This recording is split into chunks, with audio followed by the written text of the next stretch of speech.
Welcome back, Washed Up Walk-Ons fans, episode 296 of the podcast. And to be honest, man, this might be the last one because I don't know how this podcast is even happening. This is a moment that none of the three of us can actually really stomach. We green with envy, pretty shocked. Jack Gervase, you won a Super Bowl, pal. You betcha. Before we get into that, we got to get into my man Steve Gervase listens to the podcast every once in a while, and I heard some shade was being thrown at your boy a couple episodes ago.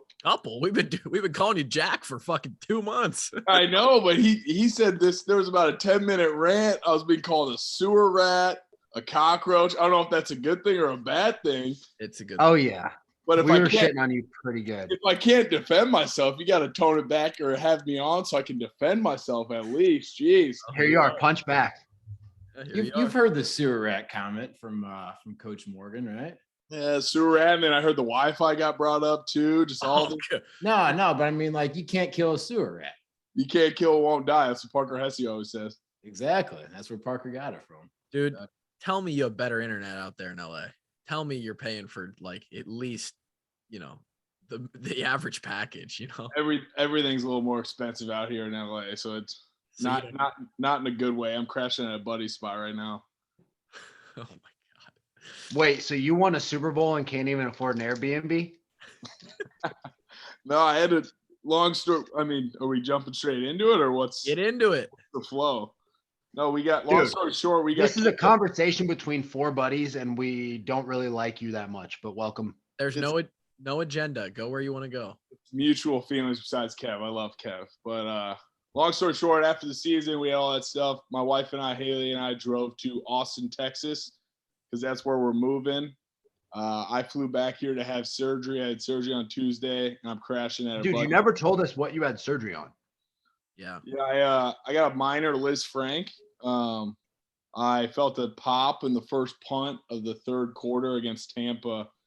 So I basically tore a ligament, had a partial bone break, and some pretty deep bone bruising that happened in that Tampa game. And Frank, bone starts hiding. Yeah, no, that makes sense. Oh my gosh. Liz Frank. But Liz Frank. It's named after a gymnast. What'd they do to fix it? You would know. They put a little suture in there, realigned the ligament. It wasn't the serious Liz Frank, so it's only a couple month recovery, but just get some stuff realigned, fix that bone that was chipped off. No plates. Played through it in the Super Bowl, eh? Yeah, I played through it in the NFC Championship and the Super Bowl. It was not a good time, but it was worth it for sure. Little Toradol action, or would they shoot you up with? Man, anything and everything. Toradol, Tremadol, Tylenol, pain off. Diana Ball, You name Trenbolone. You name it. I was trying to get Toradol for practice. It was a long 2.5 weeks. Fentanyl. Yeah, just talk about what's Super Bowl week like. So ours is a little different because it was a home game. It was basically we treated it just like a home game, which is nice. Got to sleep. Dude, that's 2 Super Bowls in a row that the NFC Championship winning team was home field advantage in the Super Bowl and then won. Yep, and I think we were the first time ever where we won the NFC Championship at home and the Super Bowl at home. If I may be wrong, but I'm pretty sure that was because Tampa had to go to New Orleans and beat the Saints last year. Yeah. But and Tampa was the first time that they'd ever played at home in a Super Bowl. Yeah, but since Green Bay lost, we ended up having the Niners at home for the championship and took care of business there, and then the Super Bowl at home. Man, I would have loved to see. I wanted to see the Pack play the Rams bad. I did. I don't know. As soon as like the brackets came out, we knew that if we took care of business, there was a good chance San Fran was going to beat Dallas. Yeah. Just with how tough they are, and then they were either going to go to Green Bay and beat them, or they were going to go beat them up. One of the two.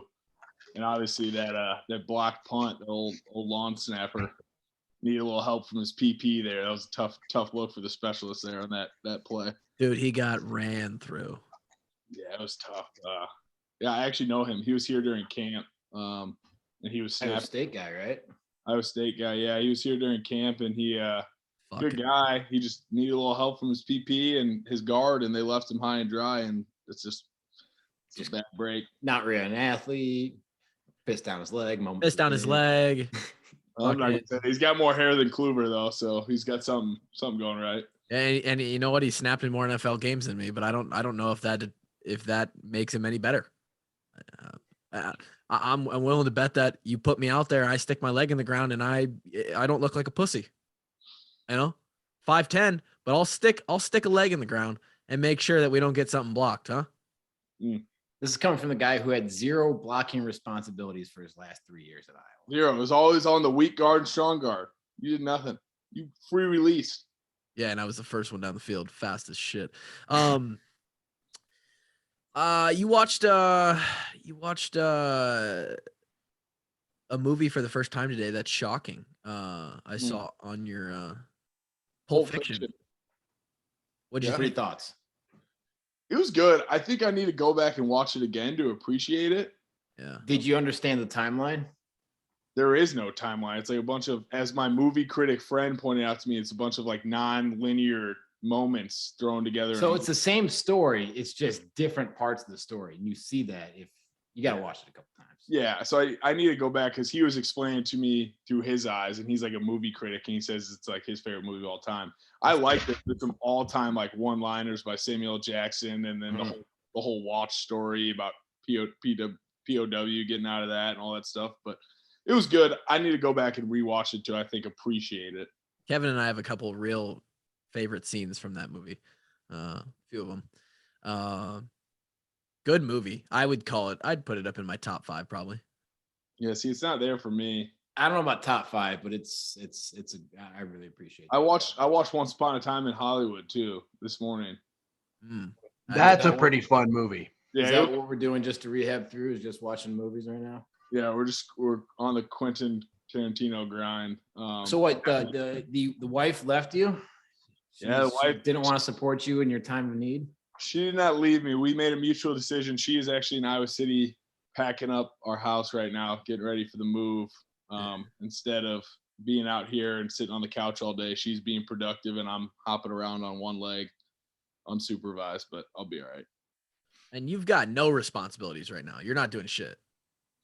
No, just trying to figure out what's next. But no, I'm gonna start training and getting back in shape here probably next week. But apart from rehab and moving to Austin, we're free and just chilling. So what? Tiny houses? You drove from LA to Austin just to look at your house for the first time and flew back to LA. Oh, we had to drop Finn off, dude. We had to get the dog to Austin. So right now my brother's watching him. We left Haley's car there. I flew back to LA for surgery. Haley flew home to Iowa to get packed up. And then I come back tomorrow. Listen, direct flight LAX to Des Moines. Who would have thought? Allegiant Airlines into Des Moines, Iowa. So I'll be back in the great state of Iowa tomorrow about 11:15 in the morning. That's not a short flight. It's like 3:15, 3:20, but it'll be Well, that's not that bad. completely empty. So I'll get my whole I should get a whole row, which would be nice with my foot and everything. But You mean no one from LA wants to go to Iowa this time of year? thought about booking a PJ, but Blythe left me, so I can't do that anymore. I miss it. Fuck this guy. Get him off the podcast. A PJ. I am He kidding. went from Davenport Assumption to private jets, man. Hey, Super Hey, we Bowl still ring. driving gold member or what? Dude, gold members, we're moving on from gold member. Wow. You're moving on from gold member? Dude, what? Only because Kev, he's changed. no. He's changed. He's 100%. different. LA's changed him. He's Don't you bougie put now. that- He's too good for gold member. What are you gonna drive? Gold member, You got a brand new Bronco coming, don't you? gold member will always have a special place in my heart, but we're moving on because logistically, to build the tiny home empire in Austin, Texas, we need a truck that can haul and carry, and gold member she can't do that. So we're gonna not get rid of her, but we're gonna move on from her and make sure she's left in good hands. I think the jury is still out on how much LA has changed you. We will continue to explore that through this episode. All I know is he started wearing a headband and got rid of Mhm. his car. So I'd say He he's hasn't gotten a pretty haircut changed. in 6 months. I'm trying to grow it out like you, Drake. I'm trying to grow the hair out. Are you trying to Respect. I can appreciate that. Well, you've got to wait. Have you seen Drake's hair recently? I saw his Instagram post this morning. He looks like a madman that I would love to see on the jiu-jitsu mat. I don't think that's true, but I'm sure he'll oblige you anytime. Not right now, dude. My eye is so sore. Oh yeah, for anybody that's watching the YouTube version of this, by the way, we haven't mentioned it. It looks like Drake's just, I mean, legitimately, you can see like a black and white sort of like nighttime vision of a printer and his microphone sitting on the desk, is because he got kicked in the face today. And I guess what now light hurts your eyes. Dude, it's like the whole inside of my eye just feels bruised as hell. I don't know. I got kind of a migraine going on. Yeah, it's just not a great situation. So okay, let's do this. I Jake, saw. if you're interested in learn how to roll it, I've heard jujitsu is getting huge down in Austin. No, I'm trying to find where Joe Rogan. Austin is the jiu-jitsu capital of the world right now. As soon as his foot heals up, I'm trying to find where Joe Rogan rolls and go meet up with my man Joe. But I'm for sure gonna get into it at some point. Drake got me gave me the itch last year after the season when I stopped in Arizona and rolled with him for the first time. Pretty fun. It's addicting. Like Kevin rolls now. Bunch of former Hawks are into it. Uyghurs, Austin Kelly, all those dudes are doing it. Mm-hmm. Yep, it's addicting, like Klub said. For me, it's the fact that it's something to compete against another person again. You know, you can lift, you can do CrossFit, you're competing against yourself, and it's all right. But there's nothing like competing against another person directly. Yeah, 100%. That's true. Speaking of CrossFit, let's just talk about it real quick. Jake, do you still follow CrossFit at all? Not as much as I used to. Because we used to be deep. I want to bring and take you down a little bit the rabbit hole, because you and I together, along with Dylan Martin, who I just talked to today, who is one of our former athletic trainers at Iowa, who was really good in the sport. We used to be so deep into it that like I would come over to old Arbery and we would watch the announcements. Yeah, we'd have a Gaines Bowl, a pint of Ben and Jerry's with some whole milk. With some whole milk on top and act like it's a bowl of cereal. Yeah. Yes, sir. Come on now. Yeah, we were back in those days. I still followed a little bit, not as much as I used to. Sad day that Frazier retired. I was a big Frazier fan. Yeah. But I check in every once in a while. I talk to Colton about it here and there, but nothing Dude, too crazy. Bro, he's fit. Yeah, Colton's real fit. He's dealing with some nagging injuries, but if he can ever get a chance to get healthy, he'd be dangerous. Yeah, he's very unassuming too, because if you look at him, you're just like, oh, this is just some regular dude. Like No, he's a freak. No, dude, I just saw his Instagram post. He looks stacked right now. Yeah, he did 75 hard. That's true. That's true. He's a big. What's that dude's name? Andy Frisella. Yeah, Frisella. He's a big Frisella fan. Hard not to be. Guy's kind of a badass, and I'm pretty sure he owns First Form, that company. Supplements, but they also have like a massive training. Like they've got they're starting to get like First Form athletes. They've got apparel. I think they do it all. You should get sponsored by that. I forgot to tell you, Jake, you're gonna have a real hard time getting in with Rogan because he made his own compound. Did he really? In Austin? Yeah, he built his own. Yeah, he's got his own jiu-jitsu gym inside his compound. Invite only. Does he not? He doesn't leave. He needs to get like it's invite only. I remember him talking about it on the podcast. Definitely not me by any means, but he needs to get like I've heard him say he's not a big football guy. He needs to get some like football players on his podcast to get outside of the mixed martial arts. He's had some wrestlers, like he's a dog, but he needs to open up his horizons to other athletes, hear their side of things. Jake's like saying, "Hey man, I just won a Super Bowl. I live in Austin. I should be on the podcast." Yeah. Well, I freaking wish. Frazier was on the podcast. I know, that was a good one. I listened to that. Yeah. Jake, what would you say? What would your insightful thoughts be on a 3-hour Rogan?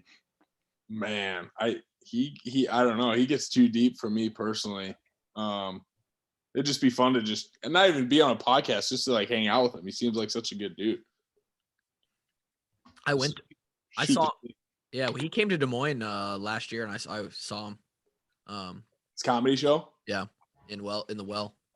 I also went to a Rogan show, and in very Joe Rogan fashion, I took an edible that was far too large, and had quite the experience at the after show. So, Drake, what does an edible that's far too large even look like for you? That's had to be like a whole dog bone. It's gotta be. Not just one brownie; it's a pan of brownies. Oh, that's one of the better jokes Kevin's ever made. Well, Hey, are you gonna every answer? now and then. What? I would. It was in the several hundred range. Jesus Christ. Anyway, yeah, that's actually when I went to the Rogan show, Hinchcliffe was better. Tony Hinchcliffe. Like You Rogan. liked him better?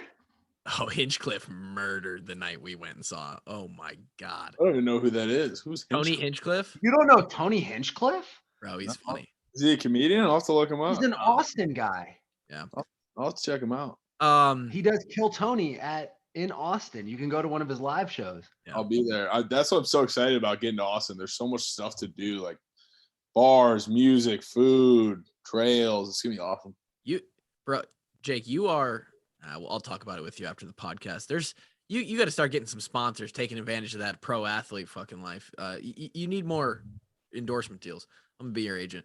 It's be great.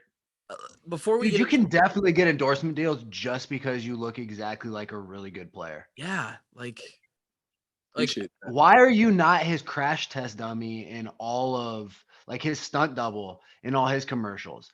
Tell Coop that he needs to get into some crazy commercials. They got him doing lunatic stunts, and then you'll just stunt double for him. You wouldn't believe the amount of times I've been mistaken for Cooper Kupp in the last all 3 years I've been here, but like this year specifically, because we both kind of had long hair. Earlier in the year, we had our beards growing out. Like it got pretty insane. How awesome was it just being Cooper Kupp?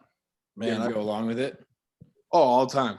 I was just like, I never signed anything, but Coop. Hey, I'd be what's like, up, yeah, man? Coop, what's up? But like, I'd be out there when I'm on the P squad for the majority of the year this year. I'd be out there running like wind sprints before the game, like doing my conditioning just in case, hey, I get to play the next week, whatever. Right. And they'd be yelling Coop, but it's like, come on, guys. Like Coop's not sprinting before the game, conditioning, doing push-ups and abs. Right. By the goalpost. Like how dumb are people? You wear a different number, bro. Like yeah, but this is I'm in Rams gear, so I'm not like in my jersey or anything yet. I'm just like before game, I'm on the P squad, I'm like working out, but still like people should know like Coop's not out there conditioning before. So let's be real here, Gervase. A lot of people would probably mistake your sprints for Cooper's warm-ups. Yeah. that's true. There's some truth to that. I mean, he's definitely a far superior. I mean, that dude is without a doubt a freak. Like he's what him and Matthew Stafford, and credit to O-line and everybody else, but like what him and Stafford did this year, when I tell you they were the first two in the building every day from like camp, like at like 4:35 in the morning, just those two talking football, watching tape. I'm not exaggerating. Seriously? Yes, they did that. I listened to a clip the other day. I guess Coop, being the dude he is, like did the math. They spent like an extra like 600, 700 hours together, just those two outside of all of our team meetings, position meetings, extra time those two spent together. Oh my God. I'm talking freaking grinders. Like first one in, last one out. Every time I got to the facility, both their cars are there. That's a level of commitment that I don't have inside of me. Well, that's why Coop was Offensive Player of the Year, Triple Crown. Dude, he won the Triple Crown. Dude's a killer, man. He's a killer. Isn't the only other person to ever do it Rice? And Did Megatron never do it? I think the only person to ever do it is Jerry Rice, and it was between multiple seasons. And Coop did it in one season, a single season. Derrick Henry just recently won the rushing Triple Crown too. So we're seeing two legitimate Hall of Famers in their prime. What's the rushing? Touchdowns, yards? Yards, touchdowns. There was 3 I remember. Yards per carry, maybe. I don't know. Yeah, maybe. Yeah. So Jake, I saw someone tag me in this random ass video of you and two teammates getting picked up by some random dude at the end of the parade. Tell me about this. This is bad ball, man. This is not good. So Wednesday, Super Bowl Sunday. I'll just give you the whole flow. I'll give you the whole deal. So we can talk about the game after, but win the game. Family, you get 2 post-game passes. So Haley, my dad, got to come on the field. It was awesome. Really cool, really special moment. How are you going to disrespect Sheila like that? Sheila was understanding that. I would have loved to have Sheila down there, but I got to run over to the crowd and I talked to her and the rest of my family. But got to have your wife there. And then, my dad's, the GOAT, and it was always his dream to go to the Super Bowl, let alone like watch one I got to play in. So had to let Steve on there. But post-game celebration, locker room was nuts. Like, I've got videos I can show you guys. Like, we saw him. Yeah, everybody had cigar. I didn't know those were going to post, by the way. I thought that was just like going live. I thought it was just Instagram live, and then they ended up like posting to my thing. So I put them in like the archives or whatever. Archives. Archives. Oh my God, this kid, get off my podcast. Archives, whatever it's called. Motherfucker, my ears are bleeding right now from that. Motherfucker won a Super Bowl. Doesn't know how to pronounce archive. Archives. Oh, Haley's gonna give me so much shit about that. That sucks. I always get that word screwed up. How? Anyways, we have the locker room's nuts, super fun. Post-game party was awesome. We were there till like 4:30 in the morning. We kind of got robbed. I heard like Nelly and somebody else performed at the Bengals, and we had like Gunna and like some other band, but like they had like the cooler performers at the Bengals, and we had You want to know why? It's because of Joe Burr. Yeah, Joe Shiesty. Shiesty probably pulled those a little bit. Yeah, dude's a killer. So it's funny because you were posting stories on either Instagram or Snapchat, I can't remember, and 2 hours behind, right? So I was waking up for, my wife and I woke up to like start the day, and you were still posting stories. You were still awake, and I was like, holy shit, this guy's really living right now. Yeah, we went to bed at like 4:30 or 5, and I was like up and moving at like 6:30. It was nuts. But the party was super fun. It was tough. We covered all day Monday. Tuesday, we had like our exit meetings and media stuff. And then Wednesday was a parade. So my buddy had called me on Tuesday, and Tuesday was like when I kind of found out I had to get surgery. And like he was like, "Hey, a big group of us going to Vegas. Like, would you want to come?" And I'm like, "No, I can't, man. Like, I gotta get surgery. Don't know when it's gonna be. Like, you guys go be great, have fun." Well, of course, like on the bus ride down to the parade on Wednesday, get a little liquid courage. I'm buzzing a little bit, couple drinks in, get talked into booking a flight to Vegas. So I literally on the bus ride to the parade booked my flight to Vegas. There ends up being like 20 of us going, but like 4 of us booked flights like last minute, like on the stage at the parade. So like the bigger group of like 12, 14 guys, they've got a Sprinter van taking them north up to Burbank. Well, we need to get to LAX. Parade ends at like 3. Our flight's at like 4:30. Can't catch an Uber. We're in like the streets of LA. Like, I'm talking like if we didn't just win like the Super Bowl, like it's not a safe area. Like why is that where they chose to end the parade at? Because we ended at the Coliseum, which is so it's down. It's down in that area, and like sense. Couldn't get an Uber, couldn't go back on the bus because we need to get to LA. Like we are literally hitchhiking like in the streets of LA trying to get a ride, and then that dude that posted that video, he's like. You guys really need a ride, and we ended up taking it. And he was super cool, hooked us up. Like we each paid him. I think he told TMZ. I think he like sold the story to TMZ. I think he told him we paid him $1,000. We didn't pay him $1,000. It was a couple $100 maybe, but ain't no damn chance that Jack Gervase I know paid no goddamn $1,000. No jihad. Jack. Old Jack here was in the back. Jack was the first one to whip out his wallet and pay the man. So don't you boys back off a little bit. Really? I thought you were going to be the one that was like, yo, I got you on Venmo. If you can get him right now, I'll Venmo you later. Nah, so it was a little sketchy, but we ended up getting to LAX. Dude was cool. Obviously sold the story or did something because next day I'm getting texts from my family and friends that I was on TMZ with some of my teammates. But go to Vegas, and then Vegas is just a whole different. That was my first time. That was your first time in Vegas. That was your first time in Vegas? First time in Vegas. I'd be happy if it was my last, boys. Wow. No. Super Bowl champ come after on. party. That's a pretty good way to spend your first and last. Dude, they rolled out the red carpet. One of our teammates had a connection. Comped rooms, bottle service at the club. Dinner was crazy. It was. Which clubs you guys hit up? So we just stayed at the Wynn the whole time. The Wynn Hotel. It was. Oh yeah, great. Oh shit, what's the name of that club? It's that was right there last time. Yeah, it's right in the hotel. Yeah. That's a good one. Was Marshmallow playing?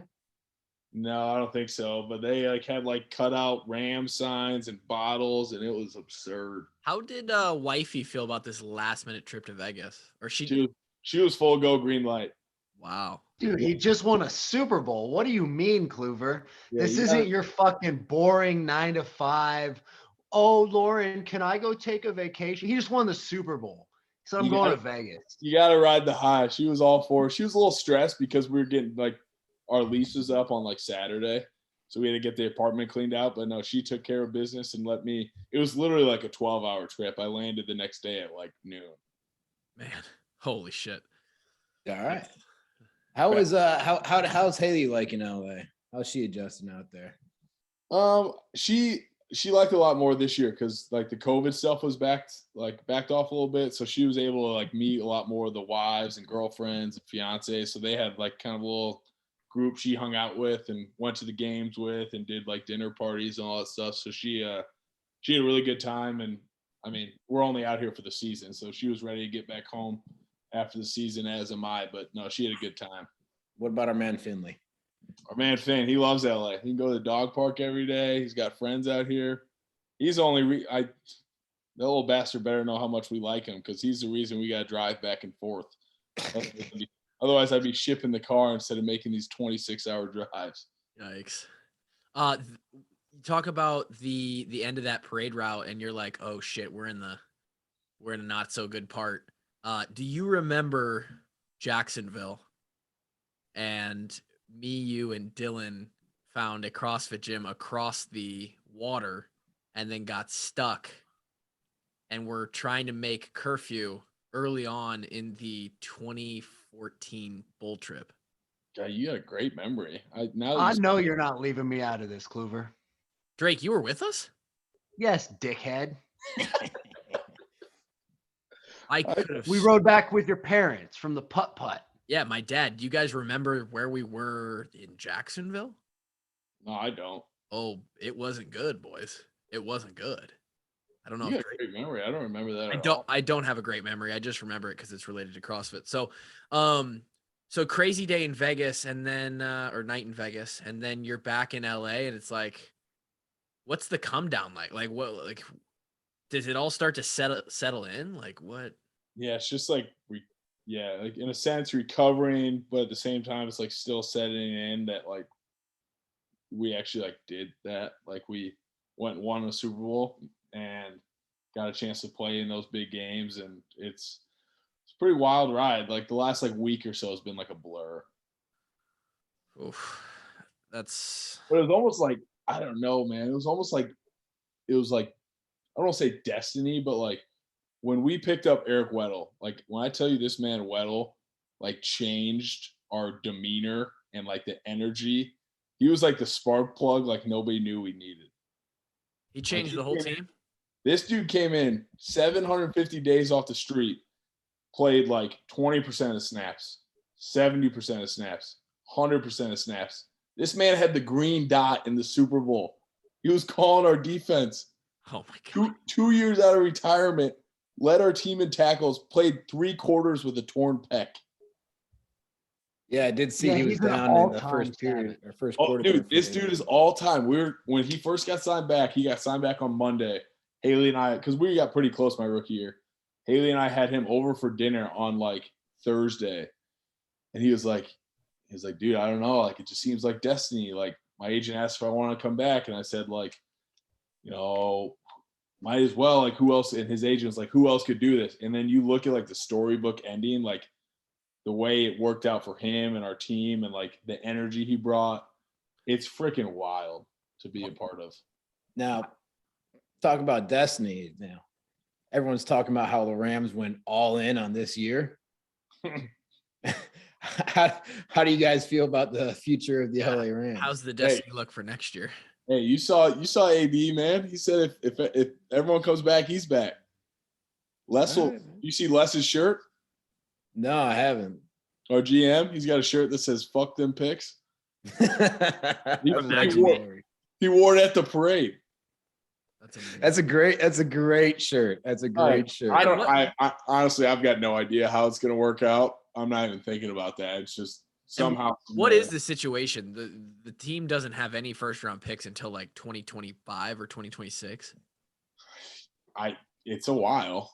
I mean, it's a hot minute, boys. It's gonna be a minute before we get a first rounder in here, but they'll find a way. I mean, it's a good time to be one of the lower salary cap dudes on the team. Right. I mean, I'm not in a bad spot. I don't know if I'll be here for sure, but the cheaper the better for guys like me. So, you're close to getting vested now, aren't you? I've got 2. I need 1 more. I'm 2 for 3. So you need 3 games in next year's season, and you're good. Yeah, man. That's all you need, man. I'm gonna get 3 games and then retire week 4 next year. All right. Speaking of this retiring bullshit, let's talk about December, November timeframe where I get a Snapchat from Jake Gervase, and he is fucking miserable. Like this dude hates his life right now. Talk about that.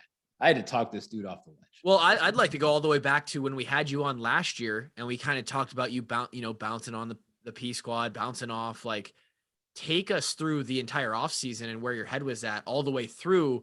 You know, it's sort of been documented. I think you've said in a couple interviews how you've sort of brushed over like, hey, I thought about quitting in the middle of the season. So take us through the offseason from last year through that moment. Yeah. So shout out to my boy Kev, but big shout out to Kev. Sounds like you owe your Super Bowl to Kevin. Yeah. It's all Kevin. Actually, I owe it from Kevin from sitting in Coach Parker's meeting asking what fucking Mustang was in 3x1. Let alone I don't know why, but it was you in particular. I always got annoyed by you asking questions. I always answer. Yeah, I understand. You helped me out. I appreciate it. All right. So long story short, last offseason ended, signed a futures deal here. And what does a futures deal mean? It means absolutely nothing. It means as of now, you're on the 90-man camp roster. Okay. But they could cut you tomorrow. So nothing's guaranteed, no money, no contract. You're just given a spot on the camp roster. That makes no sense, but okay. All right. Yeah. So other teams can't go sign you. Exactly. So you're locked in with the Rams. Signed a deal with the intent to move to linebacker. Moved to linebacker fast forward to OTAs went well, like linebacker a lot. Camp was going really well. And actually started the first preseason game at linebacker. We sat out like 3 of our starters because we don't play our dudes. Right. But me and our second round linebacker draft pick played super good in the first game. Second game had like 2 plays that didn't go well. Then Thursday before the last preseason game, we did like an inter-squad scrimmage, which is basically like our starters getting all the work. Yeah. And on special teams, got tied up with some dude, ended up tearing my oblique on Thursday. Fuck. Yeah, not fun. Tore that on Thursday. Went back and forth whether or not I should play because I know like I'm a bubble guy, may make the team. I knew I wasn't going to make the team. I'm like fighting for a P squad spot right now. Right. So it's like, hey, do I go play with this and like show them like I'll do anything to make your freaking P squad? And this is late August, basically. This is late August, early September. It's the last preseason game in Denver. End up deciding to play. It was like the worst 3.5 hours of my life. Like I could barely breathe, running down on kickoff. Didn't play great, but got through it. You tell Josie to take it easy on you? He wasn't even pads. He was too scared to run into the real future 43. But I'm kidding. I heard you guys we've been talking about it, man. I know you've been talking about the 43 nonsense. I didn't get to pick my number. They signed it. I don't know. That's hearsay. I'm gonna roll with the assumption that you picked that because you, in spite of Josie Jewell. But keep going. But anyways, they cut me, send me home. Basically, say get healthy and we'll maybe bring you back. We're debating whether or not we should file an injury grievance because they can't send you home if you're hurt. Right. And you got 25 days to sign that grievance or to file that grievance with the NFLPA, which basically means you're fighting for an injury settlement. And I was given the choice to either on day 24, I was given the choice to come back to LA and sign as a P squad or to file that injury grievance and probably get 4 games of active money and accredited season. Decided to take the opportunity. So I came back and signed instead of getting the money and Bet on yourself, kid. Wow, let's go. Gotta be great. So I ended up doing that. But in that time, they had brought in another kid here to play linebacker. He's on the P squad. Then from I was back here week 3, which was against Tampa. It was my first game back on the P squad. But when I tell you there was 5 or 6 weeks where I was told, because this year you could elevate 2 guys from the P squad on Sunday. Yeah. You could get elevated twice a season. There was multiple times where I was told you're going to be up. I was taking reps on special teams during the week. My family was looking at flights, and then something 5 or 6 different times, one way or another, things didn't end up happening. Whether it was one time we were it was a money issue. We had to trade some dude because we didn't have enough money to elevate guys from the P squad. Another time it was one receiver got hurt, so we had to bring another guy up. So it was just the ups and downs of hey, you're going to be playing, you're not going to be playing. One week there was too many onions in the team meals. Yeah, they couldn't have you there, and food allergies kicked in, and then Buddy fell through my ceiling at a party, all that nonsense. Right. And then week 12, and I love this dude. He's a great dude. One of our linebackers got hurt, went to IR. I thought there was a decent chance I was going to get an opportunity. Well, they ended up going to claim some other guy off Kansas City's practice squad to our active roster. So for 12 weeks, you hung out on the P squad. Oh, I was on the P squad the whole year until the playoffs. Okay. I wanted to make that clear. Yeah, so I was on the P squad. I got elevated against San Fran, which is the week before our bye week, so that would have been week 9 maybe. Then about week 12, this other guy gets hurt. They sign this guy. And then basically I'm at a point where the kid that was on the P squad originally, that was on the P squad when I was home on the couch. Yep. He got brought up to the active roster. They claimed this other guy from Kansas City. And I was just at the point where I was what am I doing here? I played through injury in the preseason. Thought I played well. They ended up bringing this other guy in, and then I'm here busting my ass on the practice squad, and they go and get this other guy off a practice squad and put him on the active roster. So I very seriously considered calling I talked to my agent about it, and very seriously considered quitting. I was it's not worth it. I'm coming home in a bad mood every day. It's weighing on me mentally. It's just, I don't know if it's worth the P squad check I'm getting every week and the mental warfare I'm kind of battling with. And I very seriously considered walking away. All right. I'm very curious. And I don't want this to come across as me questioning that, because obviously I have no idea what mentally is the big key there, because if you're not happy, right, and you're coming home every day, even though, and this is where I'm going with this, how many days a week is a P squad guy? What's the responsibility there? You're there 5 days a week. It's unbelievable money for what you're doing, for sure. Right. So this is what I'm getting at. You're making whatever. I don't need to know the number. It's public knowledge. Okay. So tell me, what are you making a week? It's $9,500. Whew, okay. All right. Okay. Well, you're out in LA, so cut that into a third after taxes. Yep. Okay. All right. Okay. Whatever. You're making that much a week. You're playing football. A lot of guys, and you'll hear it from what Kevin said. You're gonna say exactly what Kevin said. A lot of guys 8, 9. I mean, they'll go 7, 8, 9 years deep and just be okay with, hey, this is my profession. I'm an NFL player, but inside of that world, I'm on the practice squad level, and that's what I'm going to do for 6, 7, 8. I don't know if there's many practice squad guys who are going 8, 9 years deep, but hey, for 4, 5, 6 years, I'll accept that practice squad is my role. And I'm not saying you're accepting that, but like, it's not like you were off the rock. Like they were still keeping you on P squad. You're still making the check. You personally, Jake Gervase, are not okay with that. And if it wasn't going to go any further, you were kind of like, I'd rather go do something else. Yeah. In hindsight, it's like, and Kevin said this when we had talked about it. He's like, dude, you would kill 3 years ago to be on the practice squad in the NFL, which is true. But at the same time, just like anything, whether it's my work, anybody else's profession, there's ups and there's downs. Of course. Like, I was in a deep down where like, yep. they take money out of it. It's not worth it, because I was in my mindset was they've kind of shown their cards, and they had reasons to do whatever they did by, bringing these other guys in, and maybe they didn't think I could perform at the level they needed to win games or whatever it was. And I was just at the point where it's like, you know what? Like, I've been cut 4 or 5 times, sent home.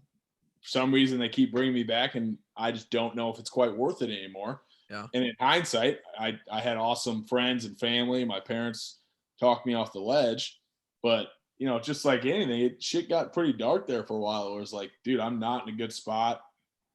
Seems like I can't catch a break. There was that week we had the COVID outbreak in late November. We had the huge outbreak. Originally, I tested negative 2 days in a row. I was going to be up. I was our third linebacker and our third safety. I went from P squad to backing up both positions and starting on all 4 special teams. And then I popped positive, and I hadn't been around anybody. And it's like, dude, I can't catch a freaking break. Like that saying, when it rains, it pours. Like, it was pouring. And trust me, I can tell all your listeners and you guys, my shitty day in the NFL is nothing compared to what other people are going through. No, but I do want to, I understand where you're at with that mindset though, because I know you. I mean, this is the fucking washed up walk-ons. It's the walk-on mentality, right? You're not in this spot because of pussyfooting around and putting in a half-ass effort every day. So I know that the time that you are spending on the P squad is an absolute all-out war every time you step into that facility to not only put forth a physical effort, but as a P squad guy, and you can maybe talk about this, it's like, hey, how can I build relationships? How can I do every little thing? As I walk around this building, I'm mentally, consciously thinking about keeping my head held high. Always got a smile on my face. Just doing the little shit that might help you stay there, right? Because you're on that fence. And when you go and do that shit day in, day out, and you don't see any, you don't get the result, you don't get the validation, very easily I could see how you go home exhausted at the end of a day, and you're like, fuck, man, I'm doing this for nothing. Like, yeah, 100%. It's like, I know you guys have touched on it, and it's becoming so much more common in sports. It's like the mental warfare athletes go through and people go through, and like mental illness is at such a higher rate.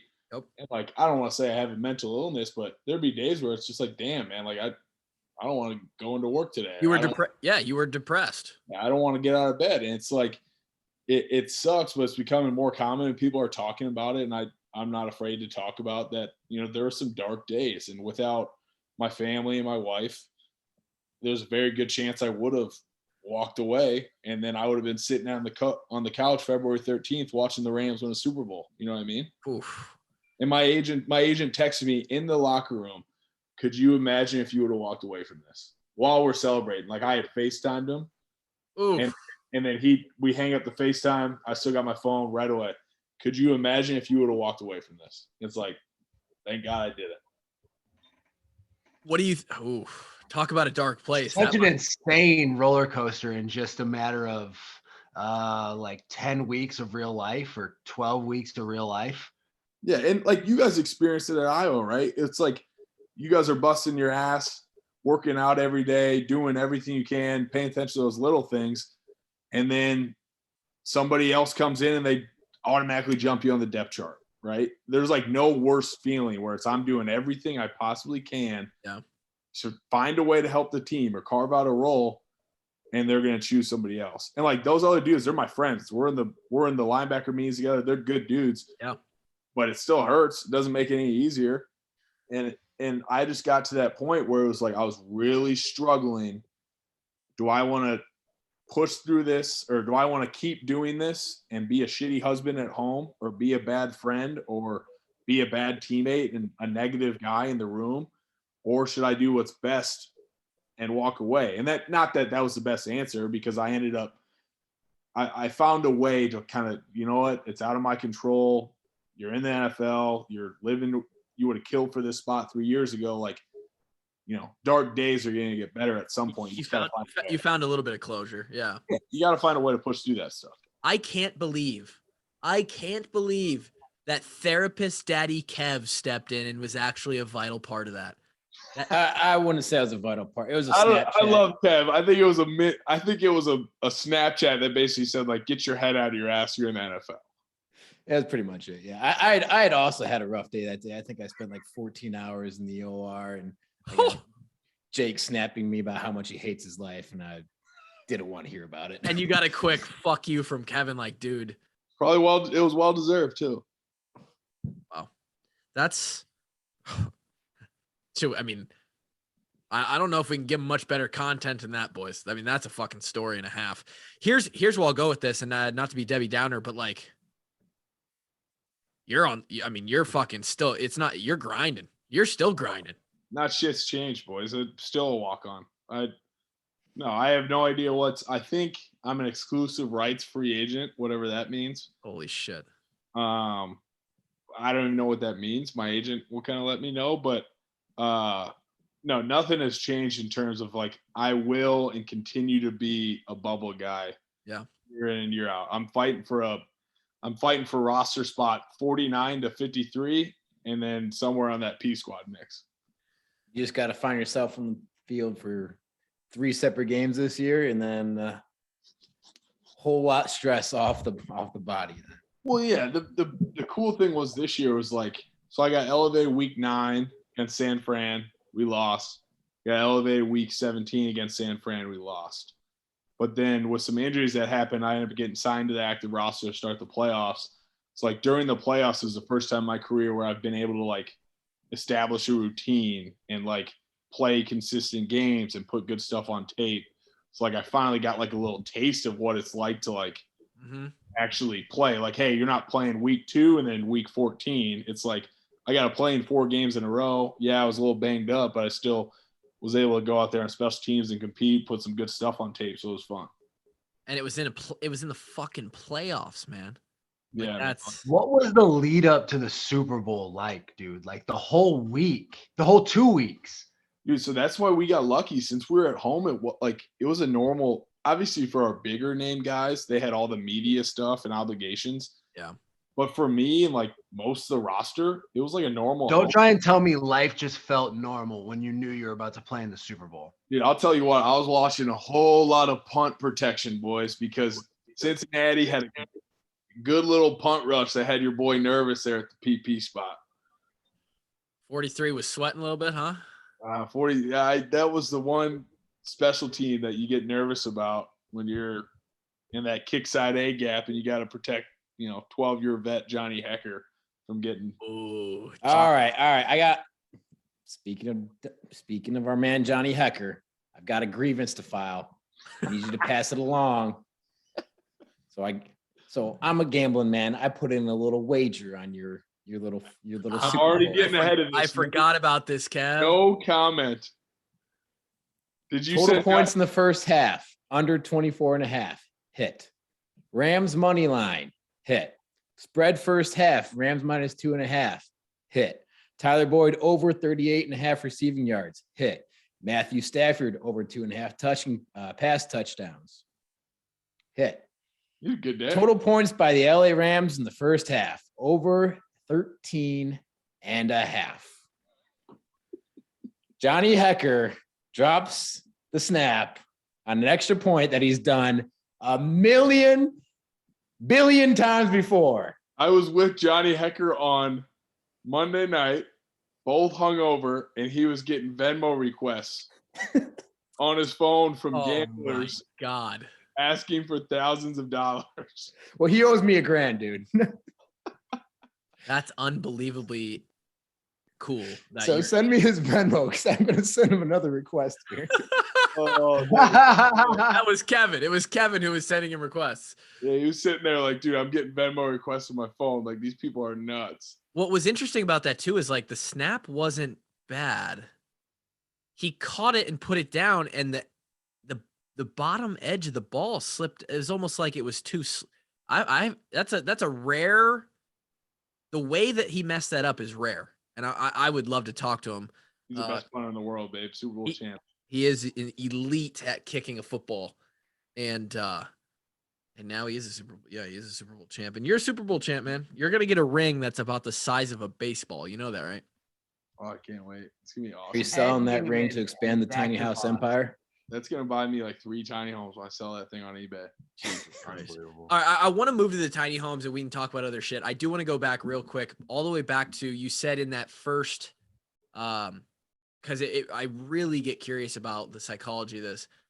During the preseason, you start that first preseason game, you feel good about it. The second preseason game, you said there was a couple reps that didn't go your way. Yeah. After a game like that, and it's in the preseason, that's obviously a clear time where you're trying to be locked in. Yeah. After the game, are those two plays what you're thinking about, knowing that that's like, fuck, dude, man? I was ready to get cut. Like immediately? Yeah. So this year they did the cut. They cut 5 guys after the first preseason game, 5 guys after the second one, and then the whole roster after the third one. After those 2 plays in the second preseason game, I was like ready to get like sent home. Wow. Because that's like that's where I'm like mentally weak. I think I'm so scarred from Phil Parker benching me at Iowa that I literally have, like, if I make one mistake, it's like I'm cut. Like, I'm done. Like my senior year at Iowa, right? I messed up my ankle against Purdue, like pretty bad. And I was like under the impression where if I missed a Monday jog through practice, I wasn't going to play like the rest of the season. Like Geno Stone was going to come take my spot, and I was never going to play defense for the Hawks again. And like, I think he scarred me because now I'm in like the mental mode where if it's like I make one mistake, it's like, it's been a hell of a ride, boys. Dude, you know that they make things called therapists for that, right? I need to see one because it's either me getting benched or it's when I backed out of the end zone in the spring game. It's one of those things that really screwed me up from my time with Phil Parker. Yeah, I mean, one of the funniest moments I think in my whole time at Iowa is Phil Parker in front of the entire defense pointing out that Jake backpedaled out of the end zone. He asked Lomax. He said, "Lomax, what do you notice about this?" Lomax is like, "We got 10 guys in the field, coach." Oh my God. And then he just stops, stares at the screen for like 5 seconds, turns around his whole body, stares at Jake for 5 seconds without saying anything. That's tough. That's a tough day in the film room.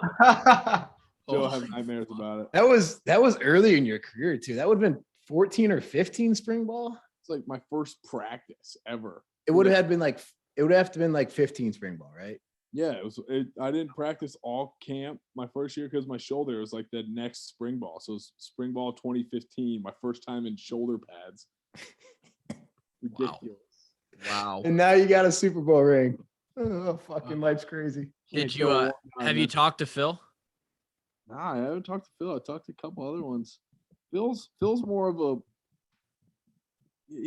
a come see him in person and talk for like 3 hours. Yeah. Rather than like the simple text or checkup. Like he doesn't really check in on you or like do any of that. Like LeVar, Seth, KF, my man KF wished me good luck. That was like all-time moment for me. Oh shit. You got a little text from the man? I got a pregame and a postgame text from the GOAT. Wow. That's goated. I screenshotted them both. That should just show right there how important that is. Yep. Is that you just won the Super Bowl and you screenshotted text from your coach? Have I just ever to told prove you guys a your story coach about? texted you? Have I ever told you a story about my grandma Wolf? I don't think so. We're up at a cabin in I think it was Wisconsin or Minnesota. It's like my whole mom's side, the Wolf side of my family. Right. And I'm a few beers deep, and we're talking football, and somehow KF comes up, and little did I know my grandma's like up asleep, or she's supposed to be asleep, but she's like upstairs in her room, but her like sliding doors open so she can hear everything we're saying. And like one of my cousins is like, Jake, if you got to save KF or Grandma Wolf from a bullet, who are you saving? I think my first response is like, how old's Grandma Wolf right now? Like, what are we talking Oh my God. That's just, and then all of a sudden you hear from like the rafters, what'd you say down there? Oh my goodness. So that's just the amount of respect and love I have for Kirk Ferentz. Oh, yeah. Man, that's so funny. That is Grandma Wolf, you've lived a good life. We still need KF around for a couple more decades. I was in like my sophomore year. I needed KF, but no, Grandma Wolf's still kicking and doing strong, so they're both killing it. I mean, fuck, KF's got an extension for another 7 years. We need him around, huh? No, that's gonna be wild. Hopefully I'll be coaching by the time he's still there. You're gonna coach, huh? No, I'm just kidding. I'll never coach past high school special teams. High school specialty. So you're saying you want to show up on Thursday practices once a week?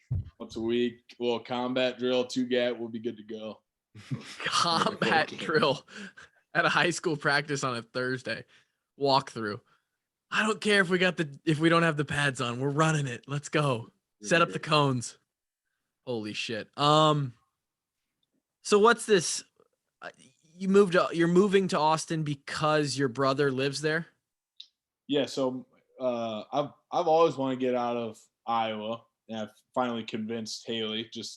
We'll eventually end up back in Iowa, but we grew up in the Quad Cities, went to school at Iowa, so we've always kind of wanted a little change of scenery. My brother's been in Austin for about 4 years, so we're gonna shout out Sam for getting engaged. Yeah, big brother got engaged too. Nice. That was actually wild. They got engaged on Saturday, flew out to the Super Bowl Sunday morning. Wow. And came to the game on Sunday, so they had a hell of a weekend. Holy shit. Yeah, but Haley and I are gonna meet up with him in Austin. We bought a house in December there, and got some work done, and we'll move in hopefully end of next week is the plan. I won't be doing much moving with this foot, but right. Haley, And you've mentioned it several times. What is the tiny house empire? Oh yeah, it's Sam built a tiny home in his backyard and rents on an Airbnb, and it's been doing really well. So basically, we're going to build a bunch of them. We're going to partner with people who want to make a little passive income. We'll rent their land, a piece of their land. We'll build and finance a tiny home and split the rental income with the landowners. But Austin's an awesome city. If you guys have never been, it's you'll have a spot to come visit the boys.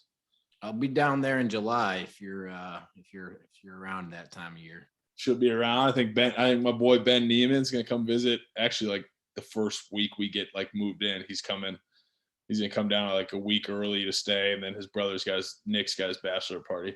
Ben head ass Neiman. Speaking of Nick Neiman, that dude was their special teams Pro Bowl nominee. What a savage. Bro, he was the number one special teams player in the league, rookie. Iowa just breeds savage backs in the NFL. Absolutely locked him up in the preseason on special teams.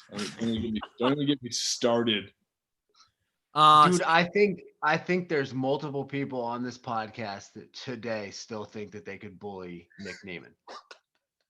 I will not put my name in that hat. I know for a fact I can't. After training with him, he is like freaky athletic. It's like, wow. Oh, freaky athletic.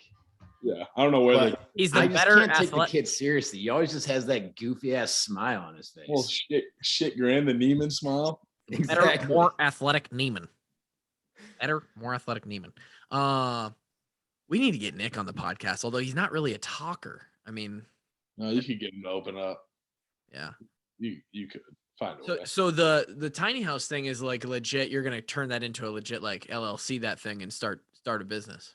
Oh, that's like that's plan B, because we had talked about like going into Let me last. throw a little coin at you. Huh? Drake Let me wants throw a to little invest. coin at you.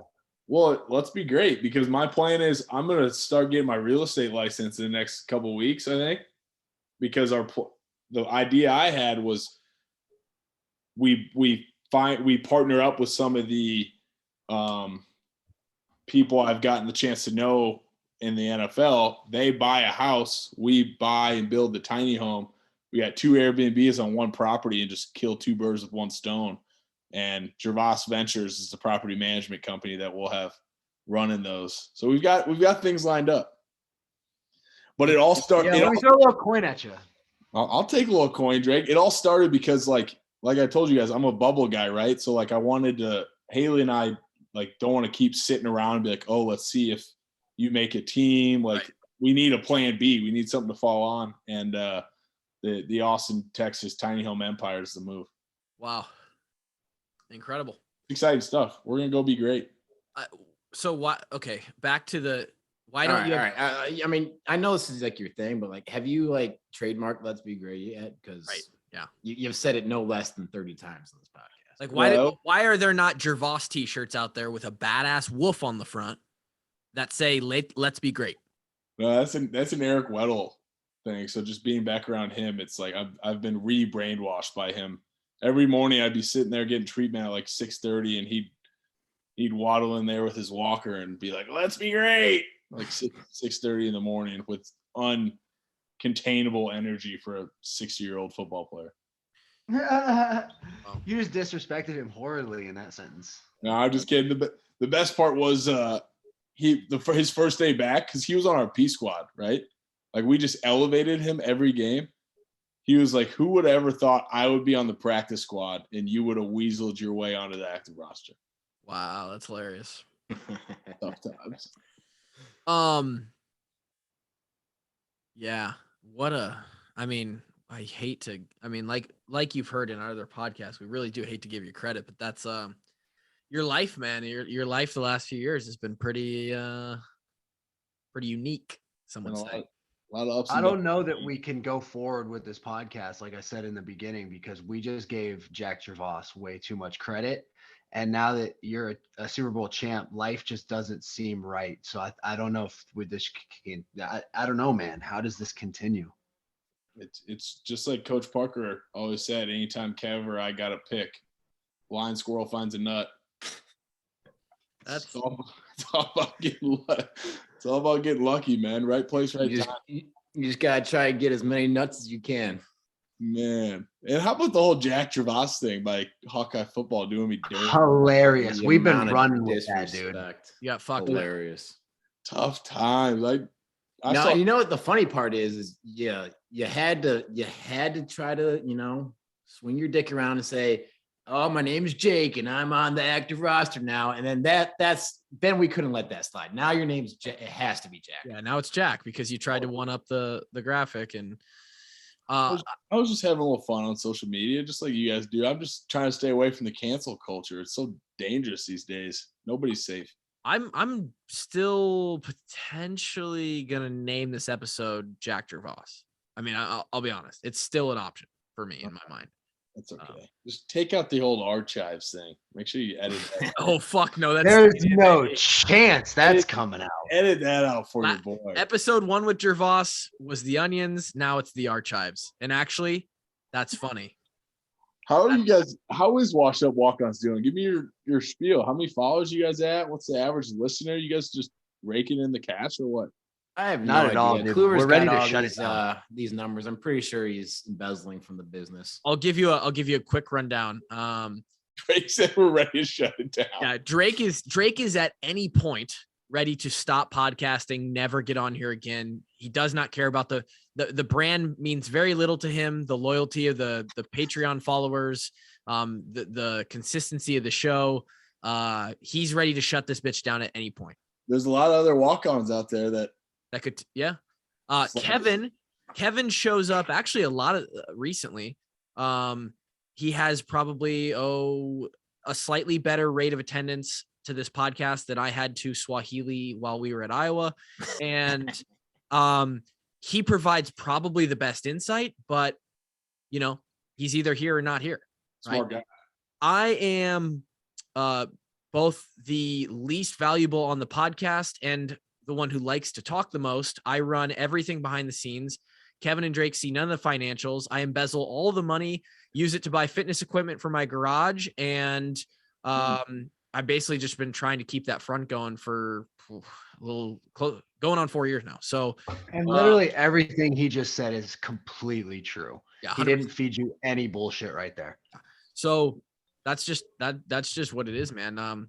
For anybody listening, like, thanks for the bars and plates and I haven't bought a squat stand yet. I'm still using the wooden Home Depot cement in the buckets, but I eventually will, because the Patreon money will keep flowing to my account. And I appreciate you guys.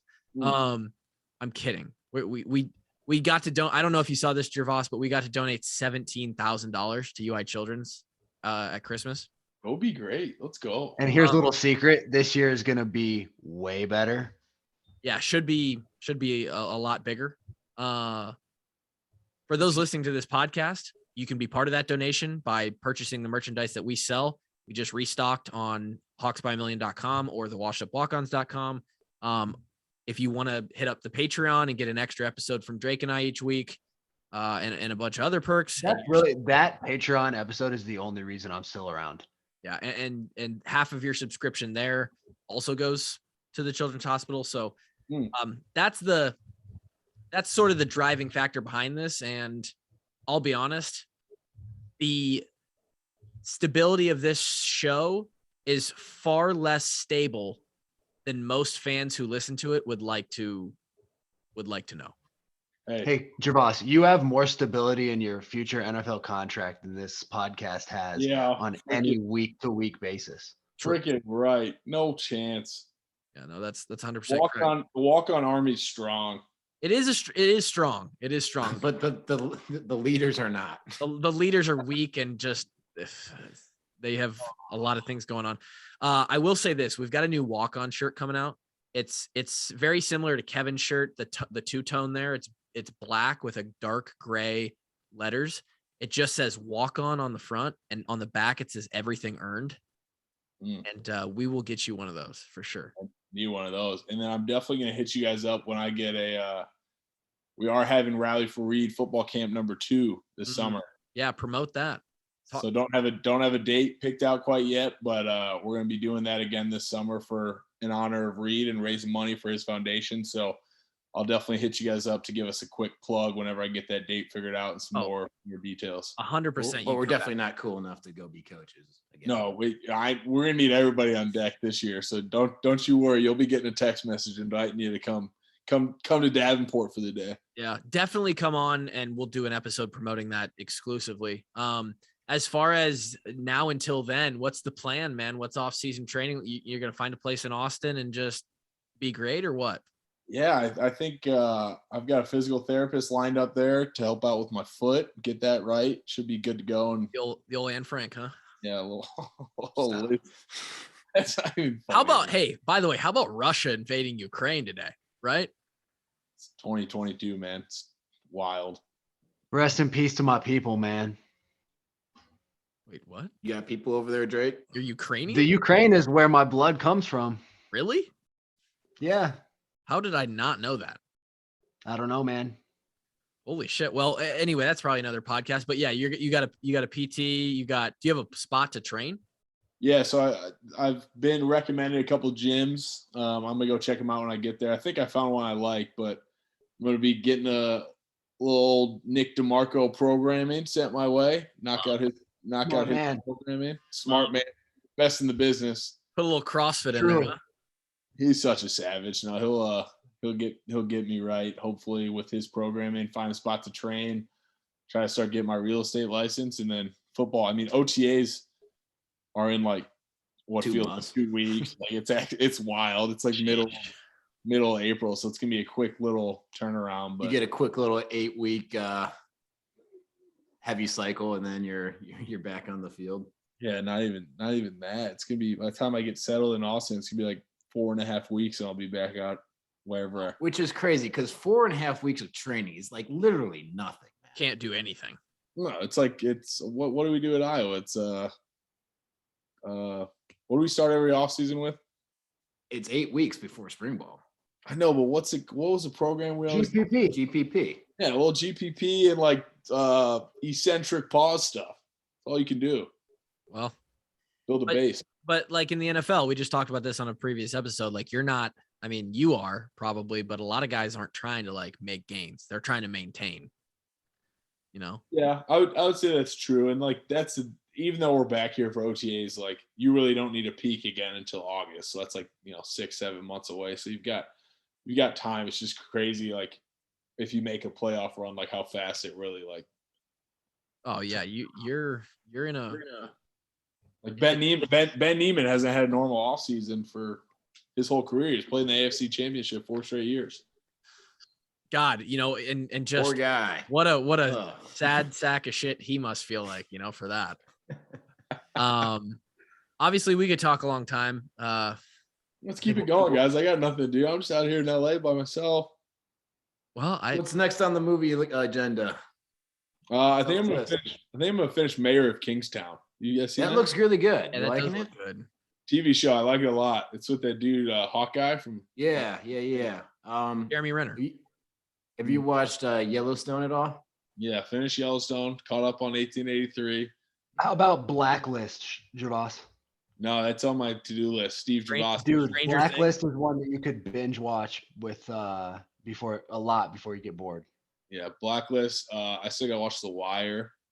Billions. You watch Billions? Haven't watched Billions. Billions is Stranger Things. That's not. Is that coming out? That's not out yet.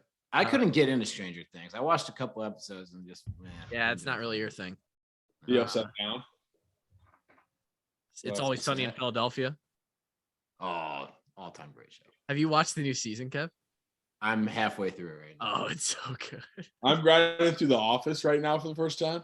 Really? All time. So funny.